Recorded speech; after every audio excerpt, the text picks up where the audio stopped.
మీరు మంచి పేరు నిలబెట్టుకోవాలి అంటే వీళ్ళందరికీ కాంపెన్సేషన్ ఇవ్వాల్సిన అవసరం ఉంది. చంద్రబాబు గారికి హెచ్చరిస్తున్నాం, ప్రజలను పట్టించుకొని ప్రభుత్వాలు ఎక్కువ కాలం నిలబడం. వీళ్ళందరూ మీకు ఓట్లేసిన వాళ్ళే. కనీసం 1,00,000 రూపాయలైనా నష్టపోయాము అని ప్రతి ఒక్కరూ అంటున్నారు. కనీసం 1,00,000 రూపాయలైనా వీళ్ళకు నష్టపరిహారం చెల్లించాల్సిన అవసరం ఉంది. అంతేకాదు 1,00,000 రూపాయలు మీరు సర్వేలు చేస్తున్నామంటున్నారు. ఒక్కొక్కరికి ప్రతి ఇంటికి సర్వే టీం వెళ్తుందంటున్నారు. సర్వేల ప్రకారం ఇస్తామంటున్నారు. అంతా బాగానే ఉంది.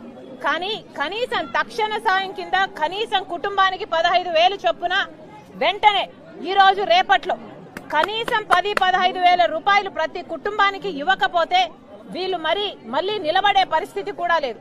మంచి నీళ్లు కూడా రావటం లేదని చెప్తున్నారు. ప్రభుత్వం మేలుకోవాల్సిన అవసరం ఉంది. కనీసం 1,00,000 రూపాయలు ప్రతి కుటుంబానికి సాయం